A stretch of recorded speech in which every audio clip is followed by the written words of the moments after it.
નમસ્કાર. માણસ પાસે વિચારોના વૈભવની ઊંચી મૂડી છે. આ વિચારોના વૈભવની જે ઊંચી મૂડી છે એ જ માણસને સુખ શાંતિ આપી શકે છે.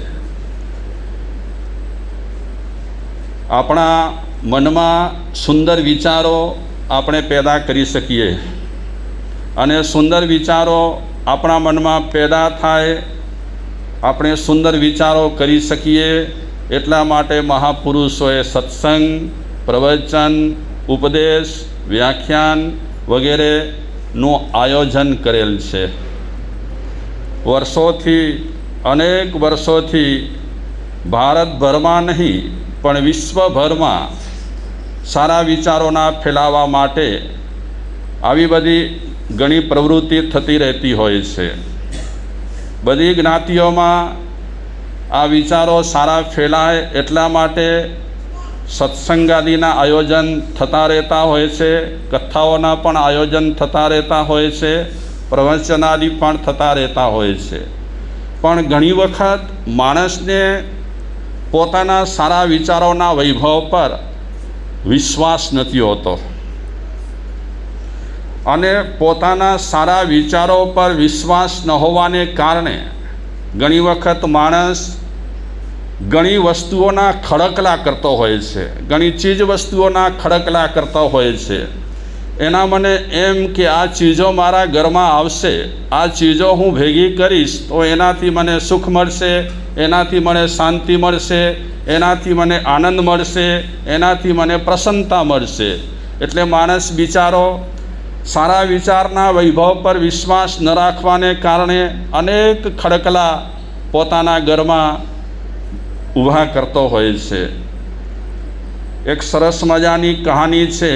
કોઈક એક શહેનશાહ હતા. આ શહેનશાહે પોતાના રાજમહેલમાં સ્નાનાગાર બનાવેલ. એ લોકો એને હમામાગાર કહે. આ સ્નાનાગાર રાજાએ જે બનાવેલું હતું, સામાન્ય માણસના પણ બાથરૂમ સારામાં સારા હોય તો રાજા મહારાજાઓના સ્નાનાગાર એ તો એકદમ વૈભવથી ઠાઠમાઠથી ભરેલા હોય છે. તો એ સ્નાનાગારમાં રાજાએ દિવાલો પર કિંમતી પથ્થરો અને રત્નો જડેલા હતા. એટલા રત્નો એણે એ સ્નાનાગારમાં મઢેલા હતા. એવા ઊંચા પથ્થરોની ઘસાઈ કરી અને એવા ચમકીલા પથ્થરો એ સ્નાનાગારની દિવાલોમાં જડ્યા હતા. એની સાથે સાથે એ રાજાએ હોજની આસપાસ સોના ચાંદીના પક્ષીઓની ચાંચમાંથી અત્તર નીકળે, જેને આપણે ફુવારો કહીએ, એ ફુવારો નીકળે એવી એણે સ્નાનાગારમાં રાજાએ ગોઠવણ કરેલી હતી. પક્ષીઓની ચાંચ, જુદા જુદા પક્ષીઓની ચાંચ, એ ચાંચમાંથી અત્તર છૂટે. ભાગ્યશાળીઓ, આ તો આપણે એક દ્રષ્ટાંત કહીએ છીએ, કથા કહીએ છીએ, પણ પહેલાંના રાજા મહારાજાઓ શોખીન બહુ હતા.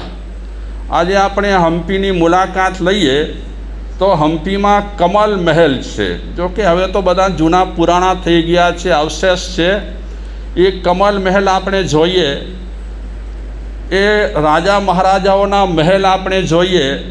હમણાં અમે માંડવગઢ ગયા હતા તો માંડવગઢમાં બહુ જૂના પુરાણા જહાજ મહેલ છે. જહાજ મહેલ, એ જહાજ મહેલ એવી રીતે તૈયાર કરવામાં આવ્યો હશે કે વરસાદની સિઝનમાં ચારે બાજુથી પાણી આવે અને એ મહેલ આખો પાણીમાં ડૂબેલો હોય. તરે તો નહીં, કારણ કે મહેલ હોય પણ પાણીમાં એ ડૂબેલો હોય. તો જોનારને એમ લાગે કે આ જહાજ મહેલ છે. તો અમે પણ ચોમાસું પૂરું કરી ઇન્દોરનું અને માંડવગઢ ગયા, જહાજ મહેલ જોવા માટે પણ ગયા. તો જહાજ મહેલમાં જુદા જુદા મહેલો હતા. એમાં હાથીખાનું હોય, બીજું હોય, ત્રીજું હોય. રાણીઓ અને રાજા મહારાજાઓ ઉનાળાની સિઝનમાં કેવા મહેલમાં રહે, શિયાળાની સિઝનમાં કેવા મહેલમાં રહે, વર્ષા ઋતુની સિઝનમાં એ રાજા મહારાજાઓને વરસાદ જવા માટે એ મહેલમાં કેવી ગોઠવણી કરી હોય. તો અમને એક ભાઈએ આ જહાજ મહેલમાં સ્નાનાગાર બતાવ્યો. એ સ્નાનાગારમાં વિવિધ પ્રકારની ગોઠવણીઓ રહેલી હતી. તો રાજા મહારાજાઓ આવું બધું માણતા હતા, વૈભવ માણતા હતા. તો આ શહેનશાહે પણ પોતાના સ્નાનાગારમાં આ બધું ગોઠવ્યું છે. એક બાજુ સરસ મજાના રત્નો, સરસ મજાના ચમકીલા પથ્થરો, પછી પેલા પક્ષીઓ અને પક્ષીઓની ચાંચમાંથી અત્તરના ફુવારા છૂટે, એવી રીતે બધી સાચી હો, બનાવટી ગોઠવણ નહીં. જ્યારે સ્નાન કરવા માટે જાય ત્યારે એવી રીતે એમણે ગોઠવણ કરી હોય કે એ પક્ષીઓની ચાંચમાંથી અત્તરના ફુવારા છૂટતા હોય છે. તો એ રાજા છે, શહેનશાહ છે, એ હમામાગારમાં એ લોકો એને ગુસલ કહે. જ્યારે સ્નાન કરવા માટે જાય ત્યારે સ્નાન માટે શબ્દ વાપરે છે ગુસલ. જ્યારે એ શહેનશાહો સ્નાનાગારમાં સ્નાન કરવા માટે જાય ત્યારે આ બધું માણે, મોજ માણે. એવું આપે પણ જોયું હશે કે પહેલાંના રાજા મહારાજાઓ દૂધથી નહાતા હતા. ગરીબ લોકોને દૂધ મળે કે ન મળે પણ રાજા મહારાજાઓ દૂધથી સ્નાન કરતા હતા. આ તો હકીકતમાં તો બધું પ્રજાનું જ હોય અને પ્રજાના નામે રાજા મહારાજાઓ કંઈક જલસા કરતા રહેતા હોય છે. એવા તો થોડા રાજા મહારાજાઓ હોય જે માનવતાવાદી હોય અને પ્રજાની એક એક પાઈ પોતાના જલસા માટે ન વાપરતા અને પ્રજાના ઉત્કર્ષ માટે વાપરતા હોય. તો આ શહેનશાહ દિવસમાં 2 વખત સ્નાન કરવા જતા. સરસ મજાના પાણી છૂટે, એની સાથે સાથે પક્ષીઓની ચાંચમાંથી અત્તર છૂટે અને રાજા રાણીઓ સ્નાન કરે. આ 2 વખત જ્યારે સ્નાન કરવા માટે જાય દિવસ દરમિયાન, ત્યારે કોઈ પણ પ્રજાને એ સ્નાનાગારમાં આવવાની મનાઈ. પણ રાજા મહારાજાના સ્નાન જ્યારે પતી જાય ત્યારે એ રાજા મહારાજા એ શહેનશાહ એ સ્નાનાગાર જનતા માટે ખુલ્લો રાખેલો. નાહવા માટે નહીં, શેના માટે?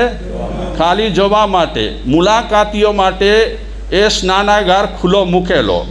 એમાં રાજાએ એક નોંધપોથી રાખેલી, એટલે મુલાકાતીઓ સ્નાનાગાર જોવા માટે આવે અને જોયા પછી એમને પેલા રજિસ્ટરમાં શું કરવાનું હોય? નોંધવાનું હોય કે આ સ્નાનાગાર કેવું લાગ્યું.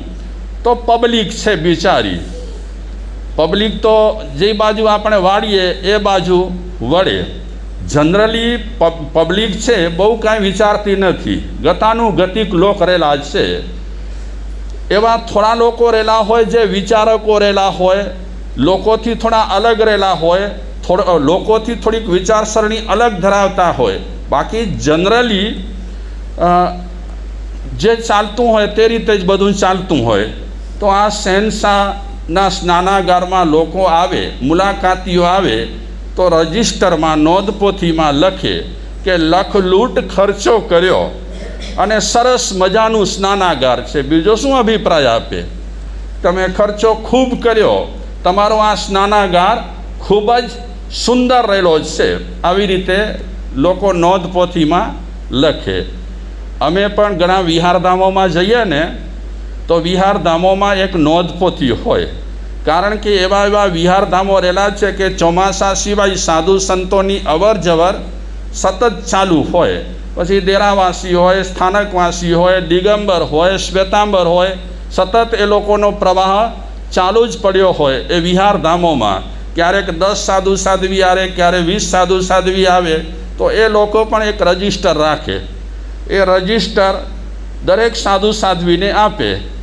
તો એમાં જે અગાઉ એ લખેલું હોય ને, અગાઉ એ જે લખ્યું હોય, દાખલા તરીકે નાનજી મુનિ પધાર્યા અને નાનજી મુનિએ વિહારધામની બધી વ્યવસ્થા જોયા પછી એમણે લખ્યું કે બહુ જ સરસ, તમે ખૂબ સુંદર મજાની ભક્તિ કરો છો અને આ વ્યવસ્થા માટે સૌને ધન્યવાદ. અમે પણ શું કરીએ, રજિસ્ટરમાં આગળનું વાંચી લઈએ અને આગળનું વાંચ્યા પછી મગજ બહુ ન દોડાવતા જે પહેલાં લખ્યું છે એવું મારે લખી નાખવું. તો આ સ્નાનાગારમાં પણ મુલાકાતીઓ ઘણા આવે છે. જનરલી બહુજન વર્ગ છે એ બહુ વિચારતો નથી, બહુ સોચતો નથી.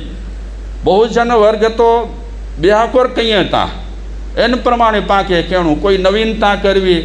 એમાં હમણાં દાખલા તરીકે આપણો આ જીનાગમ મહોત્સવ ચાલે છે, તો ઘણા લોકો કહે કોરકેણું, તો પછી કોઈ કહે કે અહીં નરી ગંજા કોરતી હતો તે, હા, તો એ લોકો જોઈ લે કે આવું આવું થાય છે, એનાથી પછી ઉપરાંત નહીં કરવાનો. ઉપરાંત કરીએ તો પાપ લાગે, બરાબર ને? હા, એટલે આ ગતાનુગતિક ચાલે છે, પ્રવાહ છે, લોક પ્રવાહ છે, ચાલ્યા કરે. તો આવી રીતે ચાલતું હતું. રાજા દિવસ દરમિયાન 2 વખત સ્નાન કરવા આવે, પછી મુલાકાતીઓ આવે, પછી મુલાકાતીઓ નોંધપોથીમાં લખે કે સ્નાનાગાર માટે લખલૂટ ખર્ચા થયા છે અને સુંદર મજાનું આ સ્નાનાગાર છે. આમ ઘણો સમય નીકળી ગયો. એક દિવસે દરવેશ જેવા કોઈક ફકીર, કોઈક સંત મહાત્મા ગામમાં પધાર્યા. તો ગામ લોકો એ ફકીરને કહે છે, સંત મહાત્માને, કે આ ગામમાં સ્નાનાગાર બહુ જોવાલાયક છે. તમે કે અમે આપણે બધાએ નવા ગામમાં જઈએ, મોટી સિટીમાં જઈએ, તો ઘણાને પૂછીએ ને કે અહીંયા કને જોવાલાયક શું છે? હા, જોવાલાયક શું છે? આમ તો જોવાલાયક બધું છે, હા, પણ આપણને કોઈ કહે કે ના એટલે એકડો શીશ મહેલ આવે, એ નેરે જેડો આવે. તમે મૈસૂર જાઓ તો ત્યાંના લોકો શું કહે? હા, મૈસૂર પેલેસ સરસ મજાનું છે, ફલાણું ઢીકણું બહુ સરસ મજાનું છે. તો આપણી બધાની એક છે, શું કહેવાય કે નવા ગામમાં જઈએ, નવી સિટીમાં જઈએ અને તેમાં પણ આપણે પ્રવાસ ખેડતા હોઈએ અને નવા નવા સ્થળો માટે જ આપણો પ્રવાસ રહેલો હોય, તો દરેક ગામમાં આપણે પૂછતા જઈએ કે આ ગામમાં શું છે જોવાલાયક. તો માણસોએ કીધું આ શહેનશાહ પેલાને દરવેશને, ફકીરને, કે આ ગામમાં સ્નાનાગાર જોવા જેવો છે. ફકીર કહે છે, મને સ્નાનાગાર સાથે લેવા કે દેવા ભાઈ સાહેબ? તમે કોઈ મસ્જિદની વાત કરો, કોઈ મંદિરની વાત કરો, કોઈ સારી જગ્યાની વાત કરો તો ઠીક છે, આ સ્નાનાગારમાં મને શું લાગે વળગે? એટલે લોકોને તો એ ફકીરે ના પાડી દીધી કે અમે સ્નાનાગાર જોવા નહીં જઈએ. આમ તો જૈન સાધુઓ માટે પણ ના પાડી છે કે તમારામાં કૌતુક વૃત્તિ ન હોવી જોઈએ, કે તમે કોઈ નવા ગામમાં ગયા, નવી સિટીમાં ગયા અને કોઈ જોવાલાયક સ્થળ છે ત્યાં પહોંચી ગયા, એ જૈન સાધુમાં ન હોવું જોઈએ. પણ આજે અમે લોકો આમ તો સાધુ કહેવાઈએ પણ એટલા હજી ઘડાયેલા ન હોઈએ, એટલે કૌતુક વૃત્તિ તો સાધુ સાધ્વીમાં પણ હોઈ શકે. અને કૌતુક વૃત્તિના નાતે અમે પણ ઘણી વખત જોવાલાયક સ્થળો જોવા માટે પહોંચી જઈએ. દાખલા તરીકે બીજાપુર પહોંચ્યા આપણે, તો બીજાપુરમાં જોવાલાયક શું છે? ગોળ ગુંબજ છે. હવે કાંઈ નથી આમ તો ગોળ ગુંબજમાં, છતાં એક નામ છે એટલે આપણે ત્યાં પહોંચી જઈએ. ત્યાં તો આમ છાપાઓની એટલે કે ચામાચીડિયાઓની વાસ અને ચામાચીડિયાના હગાર સિવાય કાંઈ છે જ નહીં. પણ છે, કોકને નવીનતા લાગે એટલે આપણે જોવા માટે કૌતુકવશ જઈએ. પછી જોઈ લીધા પછી કહીએ અરે રે એને ઓળખ. તો ફકીરે બીજા લોકોને તો ના પાડી, પણ પછી શહેનશાહને ખબર પડી કે અહીંયા એક મોટા દરવેશ પધાર્યા છે, જબરદસ્ત છે. એ સ્નાનાગાર જોવા માટે આવે અને રજિસ્ટરમાં કંઈક નોંધ કરે તો ખરેખર એમનું જે લખેલું હોય લખાણ એ મારા માટે બહુ ઉપયોગી થશે. લોકોને કહી શકીશ કે આવા દરવેશ પધાર્યા હતા, એમણે આ સ્નાનાગાર માટે આ અભિપ્રાય લખ્યો છે.